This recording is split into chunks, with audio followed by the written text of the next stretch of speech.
Assalamualaikum nak. Ini materinya hukum Faraday ya. Jadi hukum Faraday itu ada dua nak. Ada hukum Faraday pertama, ada hukum Faraday kedua. Jadi untuk hukum Faraday pertama itu berbunyi jumlah zat yang dihasilkan pada elektrode sebanding jumlah zat yang dihasilkan pada elektrode sebanding dengan jumlah arus listrik yang dialirkan ke dalam larutan. Ini hukum Faraday yang pertama ya. Jadi jumlah zat yang dihasilkan sebanding dengan jumlah arus listrik yang dialirkan ke dalam larutan. Nah, untuk rumus hukum Faraday pertama itu adalah W sama dengan E dikali I dikali T dibagi 96.500. Dimana untuk jika di soal nggak diketahui nilai E-nya, maka kita cari nilai E-nya itu sama dengan AR dibagi jumlah elektron. AR itu atom relatif dibagi JE itu jumlah elektronnya ya. Bisa juga menggunakan rumus W sama dengan E dikali F. Jika nilai F-nya belum diketahui, berarti kita cari dulu nak.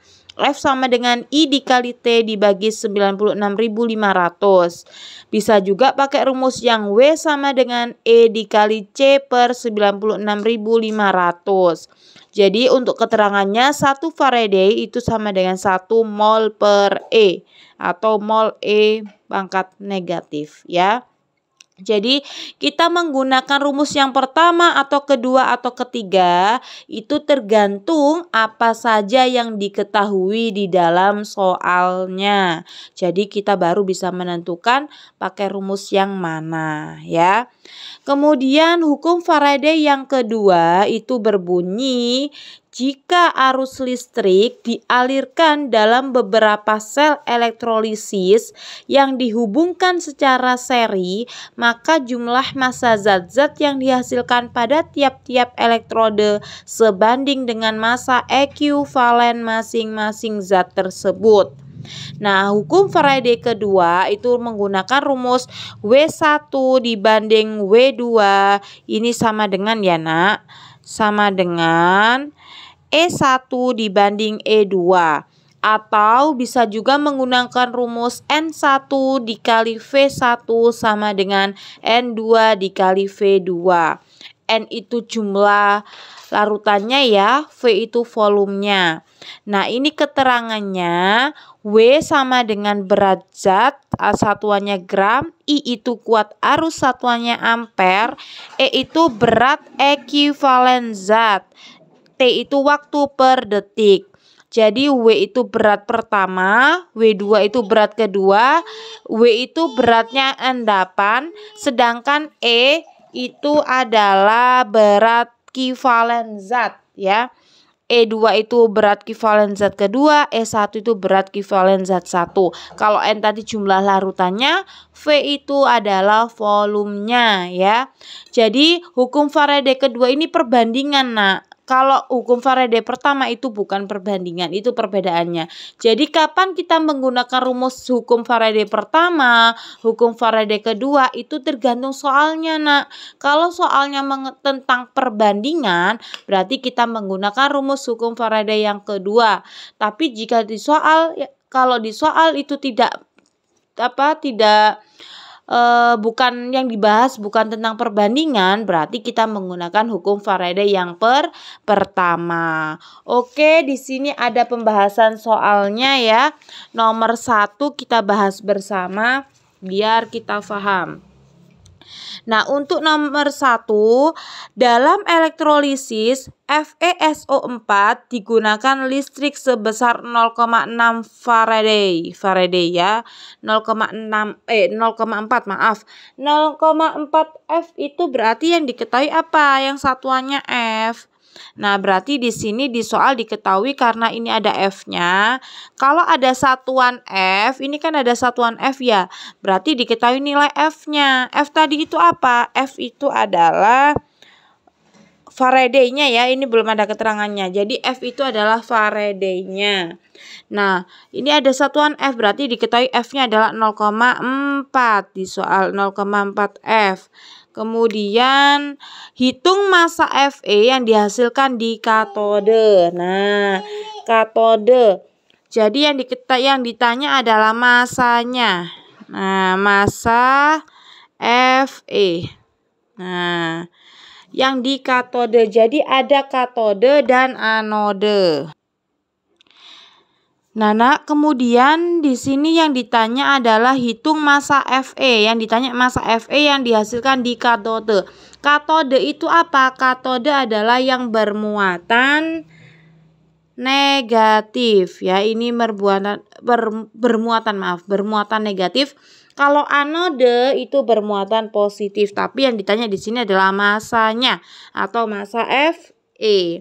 Nah, Fe larutannya apa? Elektrolitnya apa? FeSO4. Kita tulis FeSO4.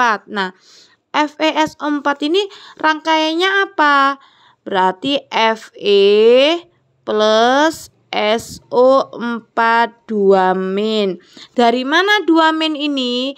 Karena ingat ya, karena oksigen itu selalu pangkatnya 2-min. Nah, kalian harus tahu dari mana 2-min ini. Ini dilihat di sistem periodik. Muatannya adalah kalau oksigen itu selalu 2-min ya, atau negatif 2. Kalau Fe berapa Mbak Ana? Berarti kalian lihat nak, di sistem di tabel periodiknya seperti ini ya, yang Mbak Ana kirim ya. Nah, ini tabel periodiknya Fe. Fe di sini adalah 26 nak. Berarti Fe kita lihat ya, biar tahu muatannya Fe nanti berapa. Kita tulis di sini aja ya, Fe. Fe tadi itu 26 ya. Nomor atomnya 26. Nah, 26 itu berarti kan kalau konfigurasi itu kan kita tulis dari angka 2 muatannya 8, kemudian 18, kemudian 32 ya. Ini pelajaran kelas 10 SMA ya, konfigurasi elektron. Jadi kalau 26 berarti 2, kemudian 8, 2 tambah 8 kan 10 ya. 10. Kalau misalnya kita pakai yang ketiga, ini kan urutannya 18 yang ketiga, ditambah 18. Kan kebanyakan karena di sini 26. Berarti ya bukan 18 ya. Kurang berapa? Ini kan masih 10, di sini 26. Berarti kurang berapa? Kurang 16. Berarti karena pakai 18 itu kebanyakan, berarti kita pakai 8 lagi, mundur lagi ya. 8, kemudian 2 tambah 8, 10. 10 tambah 8, 18. Berarti masih kurang berapa? Di sini 26. Ini jumlahnya 18. Berarti masih kurang 8 ya. Jadi ini 2888. Jadi Fe itu adalah itu konfigurasinya. Nah, kalau O itu berapa?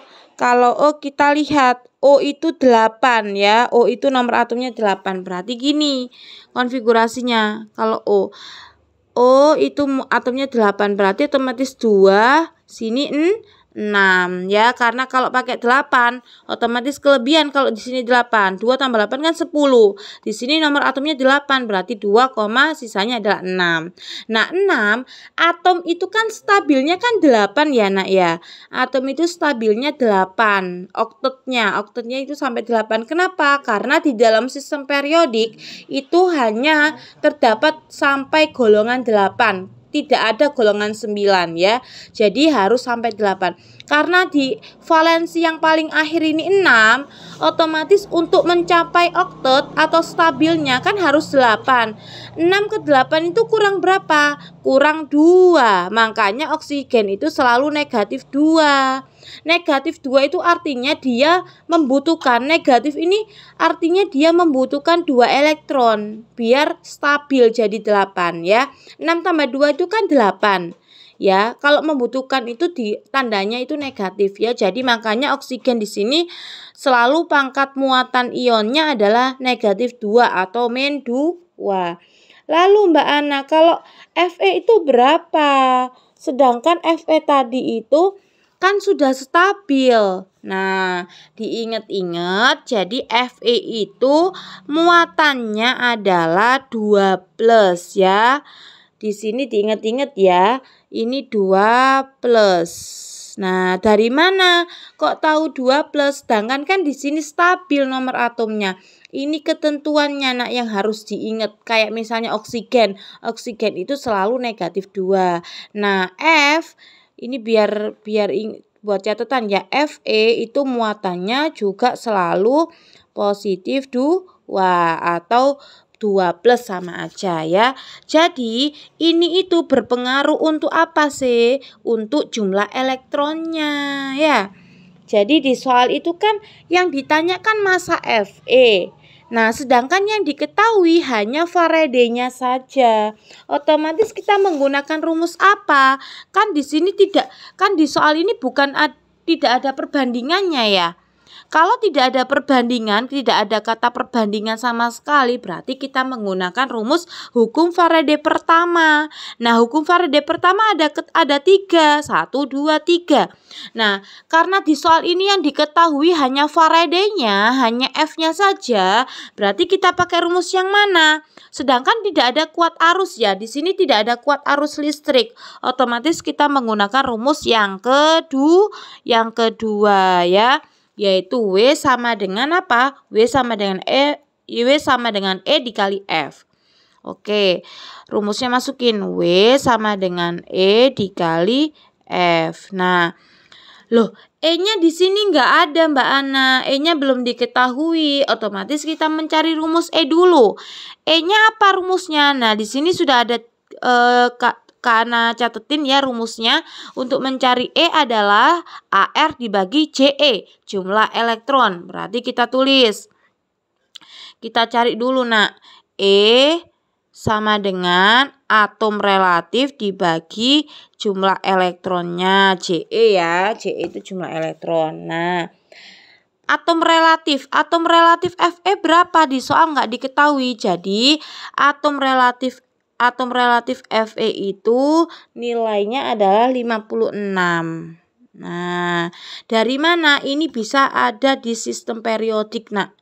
Biasanya di sistem periodik itu ada tabel untuk atom relatif ya. Kalau di soal nggak diketahui, bisa kalian lihat di di sistem periodik ya.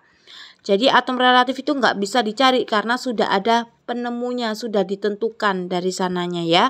Atom relatif Fe itu adalah ini AR dari atom Fe ke 56 dibagi jumlah elektron. Jumlah elektron Fe-nya berapa? 2. Berarti di sini karena 2 ya. Berarti 56 dibagi 2 berapa? 28. Nah, sudah ketemu E-nya 28. Berarti masukin di sini 28 dikali nilai F-nya. Nilai F-nya berapa? 0,4. Berarti ditulis di sini 0,4. Nah, baru dikalikan 28 dikali 0,4 ini bisa dirubah ke pecahan biasa ya. 4/10. Nah, kemudian dikalikan nak 28 dikali 4 berapa?